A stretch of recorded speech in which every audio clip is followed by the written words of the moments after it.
My next guest tonight is Johnny LaRue, Orson Welles, Dr. Tongue, Shelley Winters, and we're delighted to have him back with us tonight. Please welcome John Candy.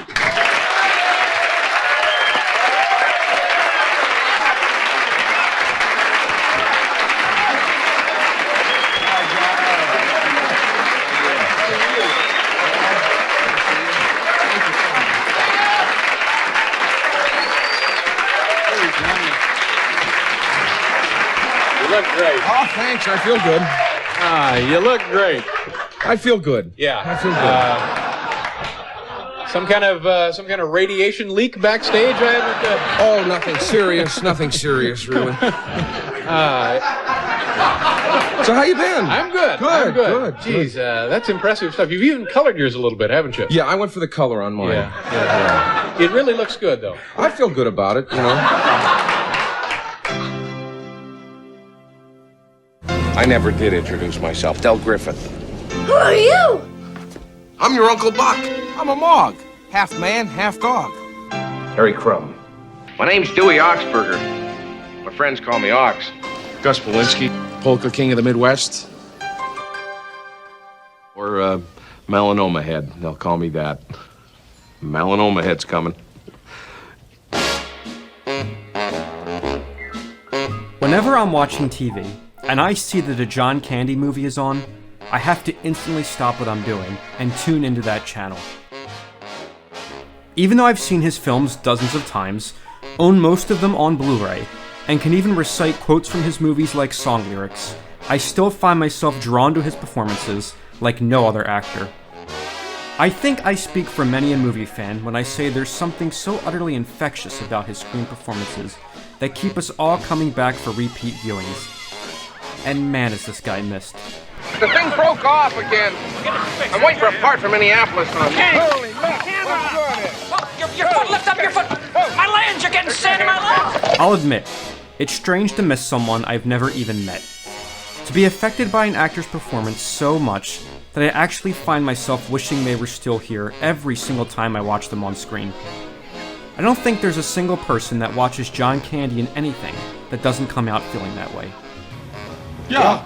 Oh, yeah. Yeah, sure. Yeah. Yeah. Yeah. Oh, yeah. Yeah. Oh, yeah. In a career spanning just over 2 decades, he found his way into some of the films that would go on to define a generation. Who wants an orange whip? Orange whip? Orange whip? 3 orange whips.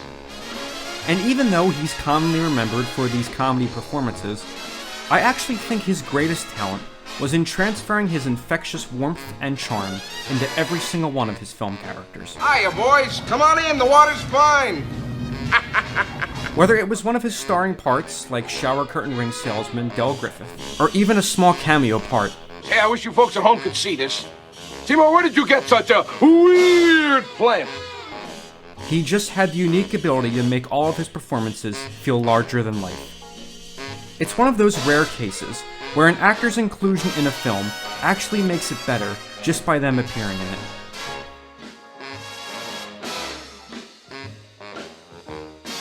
I want to take you on a look back at his career to highlight what made him so special and why we are still talking about him close to 30 years since he left us.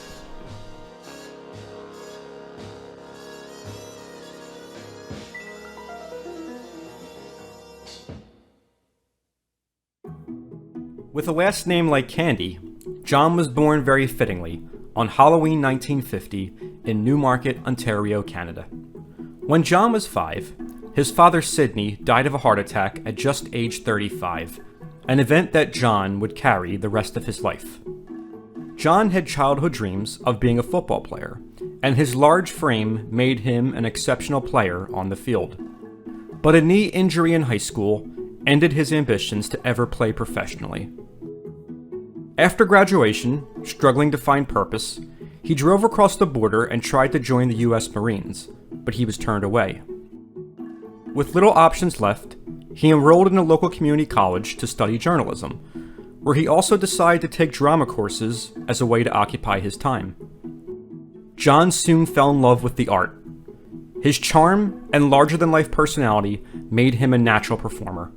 He soon secured the representation of a talent agent and then later was able to get parts in local theater productions and Canadian films. 475. Right, thanks, Luigi. Mario. Right, Mario. We'll see you around. Yeah, I come in here all the time. Yeah, I never forget a face. Ooh, I'm sorry. When it was announced that Second City was opening a theater in Toronto, John's friend in the theater community, Dan Aykroyd, talked him into going to audition with him. I was hoodwinked by Dan Aykroyd and Valerie Bromfield. Valerie, I know. They invited me down to a rehearsal. It was actually an audition for Second City. They were going to open a theater in Toronto. And I went down to meet them for lunch. And I was waiting around with them, and then my name was called. So I had to kind of slither in and go through this ridiculous audition. And then I got the job. And so, at 22, John left home for the first time and headed to Chicago. Second City really did it for me, you know. I was working in Toronto doing commercials, underground theater, and good underground theater. I was in a production of Creeps. Second City just, I really grew up when I went there in a lot of ways. I learned what life was like. It was my first time away from home, really, and away from the city, from the womb. And it was Chicago, you know. Bars were open till 5 in the morning. It was good times. I was meeting all sorts of interesting people. In 1975, when Lorne Michaels began to poach some of Second City's star performers for the first season of Saturday Night Live, they decided it was time to get into the sketch comedy business themselves, and John was one of the first to be cast. There were 6 people who loved to watch television, but they didn't like what they saw, so they decided to do something about it.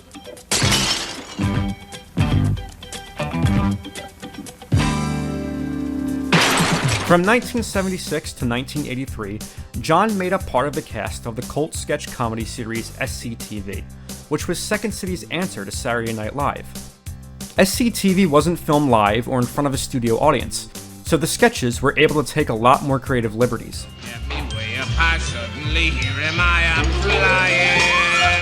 Yes, it's Divine, starring as the boy who wouldn't grow up. I won't grow up. I won't grow up. I don't want to go to school. I don't want to go to school. Just to learn to be a parrot. Just to learn to be a parrot. And recite a silly rule. And recite a silly rule. This talented cavalcade of comedy underdogs gave us such memorable characters like Bob and Doug McKenzie, and of course the Schmengi brothers. Now you may think a trip like this could set you back $10,000 or $11,000, but this week at Schmengi Travel you pay only $509,000 for $9,500. John's most famous character, however, was TV chef Johnny LaRue. That's right. We're going to learn today to make coffee. Go over there. Over there. Never mind white coffee. Just do it. Now, you put the kettle on there and turn it on. And it boils. You know why it boils? No. Because it's hot. That's why. Now, come on over here. Now, you got a cigarette? No. I got one here, never mind. Even though SCTV never achieved the longevity of SNL, it still launched the careers of several comedy titans, John being chief amongst them. Well, I showed them. I showed them all.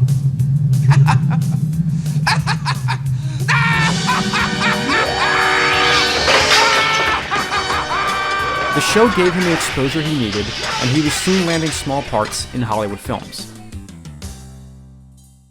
I hope we don't go to war. Excuse me, stewardess. Is there a movie on this flight? Bus? A movie on this flight. Huh, kids?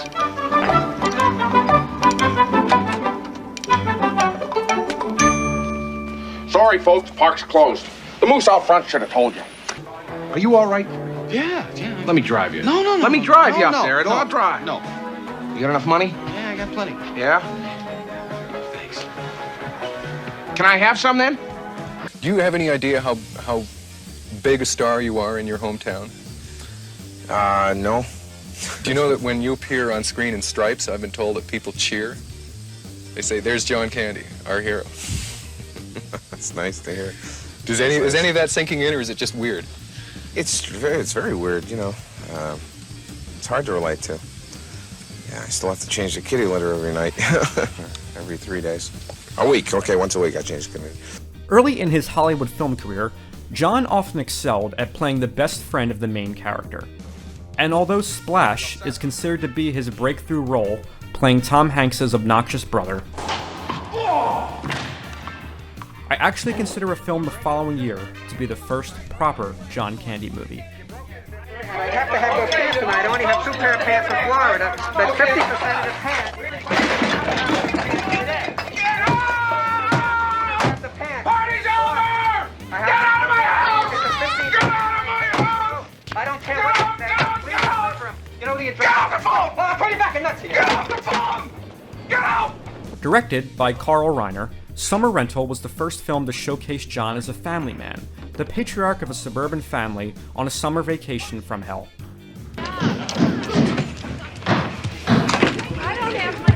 Excuse me. Excuse me. Why are you people going through here? Yeah, perfect. Being only 34 at the time Summer Rental was filmed, John Candy is perfectly believable as the father of a teenage daughter, which says a lot about him, being that he was playing a womanizing bachelor in his prior film role. It's a defining example of how he took every film performance so seriously and made each of his characters his own. People so they can see it as their own army. Such an army would become invincible. And crown the good with brotherhood from sea to shining. All right, damn it! Checking in? What the hell is all that?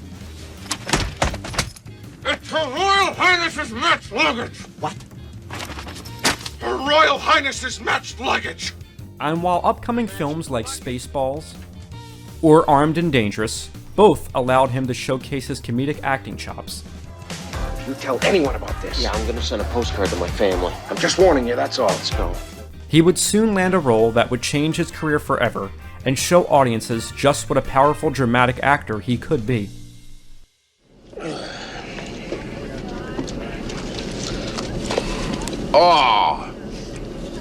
Oh, that feels good. Oh, God, I'm telling you. My dogs are barking today. Whew. Oh. That feels better. Planes, Trains, and Automobiles is rightfully established as a classic film. On top of the perfect comedy pairing of Steve Martin and John Candy, it also benefits from the direction of John Hughes, who was making this film as an attempt to escape the teen comedy genre he was becoming known for. This holy trinity of comedy came together and made one of the best comedy films of all time. Where's your other hand? Between 2 pillows. Those aren't pillows.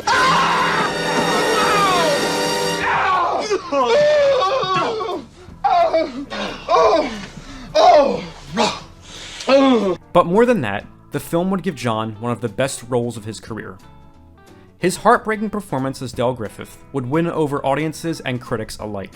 I vote thumbs up because John Candy has been given his best role to date in the movies, and he's equal to it. Steve Martin, of course, he's good. That's good comedy because it's comedy that has truth in it, and I enjoyed this movie a whole lot. Don't you agree? This is that we've been complaining that Candy hasn't been given a role, or he's picked wrong roles, whatever. Finally, John Candy hits one. Right out of the park. I have $2 and a Casio. The film also began an amazing friendship with John Hughes, who would become the filmmaker that understood how to use John Candy to his full potential. Even though John Hughes is remembered for his films with Molly Ringwald, Hughes and Candy would actually end up working on 8 films together, and had planned many more. John Hughes knew how to write to Candy's strengths, giving him roles that allowed him to be funny, but also genuine and real. I'll make sure of that. How about the gourmet here? You know what he wanted? Hot dogs. Okay. You know what they make those things out of, huh, Chet? You know? Lips and assholes. I guess I'm old-fashioned. I like assholes. And I like lips. If I could market lips like those, I'd make another $1 million.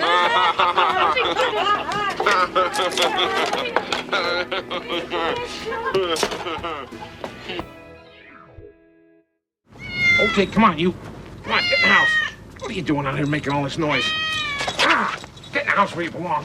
Come on. Come on. Hey! Who let the cat out? We don't have a cat.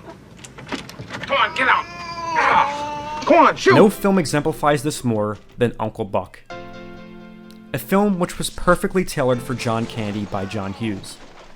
Once again, it's a role that allows him to showcase his comedic talent, but also his vulnerable side.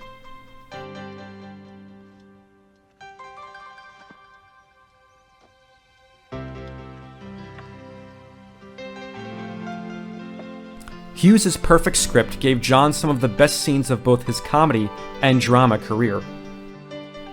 Uncle Buck was a smash hit, standing at #1 at the box office for a staggering 3 weeks in a row. It truly is a perfect John Candy movie, exemplifying everything that made us love his performances, all in one film role. While other filmmakers tried, few were able to bring out the best in John Candy like John Hughes did.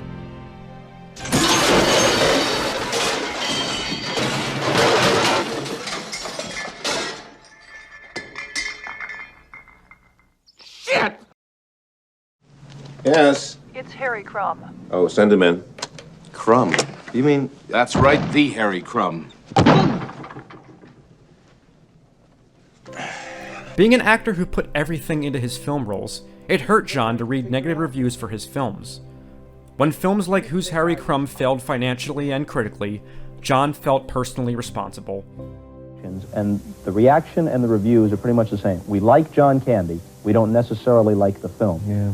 Is it kind of like a guy who goes 4 for 4 but his team loses? That happens. Yeah, you feel terrible about it because you really want the movie to succeed. You don't take them just.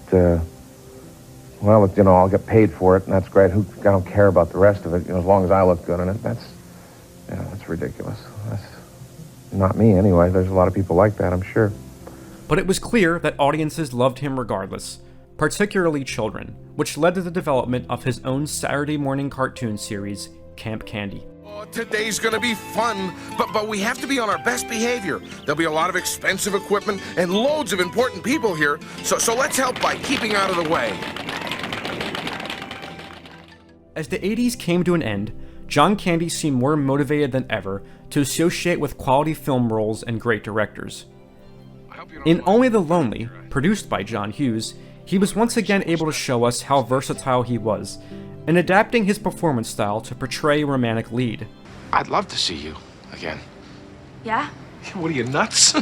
I didn't mean that. That's good. That's great. Yeah, that is great. And not only is he totally believable, it actually makes for an incredible dramatic performance. John was getting ready to show the world that he wouldn't be limited to comedy forever. This particular character in this film is a lovable guy. Do you ever wish someday down the road you're going to get a role that makes you a real meanie? Yeah, I just took one on. As a matter of fact, it's funny you mentioned that with Oliver Stone in the JFK movie. He'll be coming out playing Dean Andrews, who was the attorney for Clay Shaw, who was not such a nice person. You're a mouse fighting a gorilla. Kennedy's as dead as that crab meat. The government's still breathing. You want to line up with a dead man? Lips, either you dance into the grand jury with the real identity of Claire Bertrand, or your fat behind's going to the slammer. Now you dig me?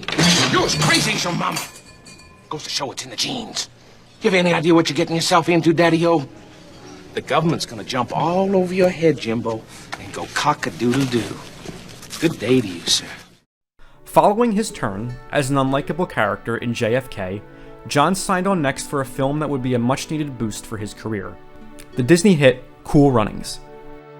John was showing audiences and filmmakers that he could be believable as a serious dramatic actor, and people were taking note. Hell, it doesn't matter if they come in first or 50th. Those guys have earned the right to represent their country. They've earned the right to march into that stadium and wave their nation's flag. That's the single greatest honor an athlete could ever have. That's what the Olympics are about. Contractually, however, he was still obligated to appear in another comedy film before he could keep on pursuing more dramatic work. The film, called Wagons East, was one that he wasn't particularly enthused about. Still, being bound by a contract, he made the trek to the mountains of Mexico to shoot the Western comedy on location. Howdy, ma'am. I didn't properly introduce myself. The name's Harlow. I'll be your wagon master. I'd say the jury's still out. Pretty quick to judge a man, aren't you? My line of work, it takes no time at all. Well, I'd like to prove you wrong one day, ma'am. And sadly for the world, it was there, after a long day of shooting, that John Candy's career would come to an end. John passed away of a massive heart attack in his sleep, much like the one that killed his father, on March 4th, 1994.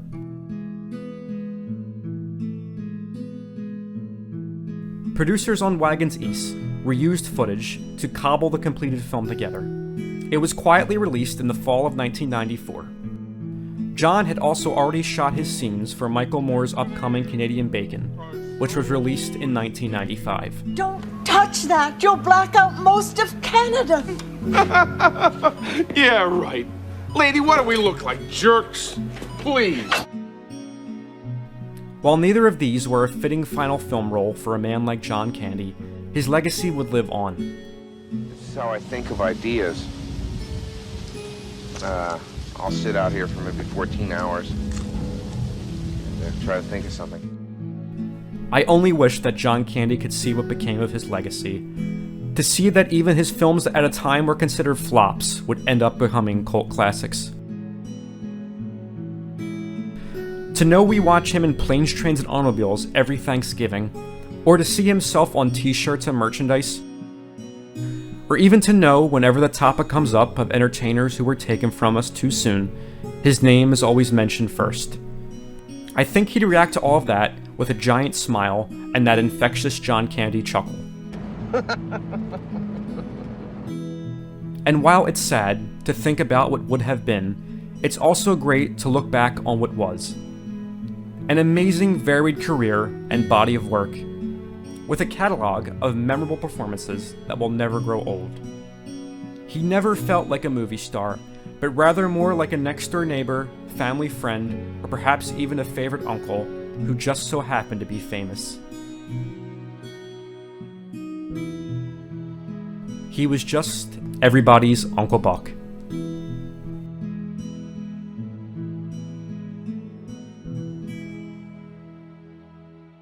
All right, little guy, let's hit it. A 1, a 2, a 3.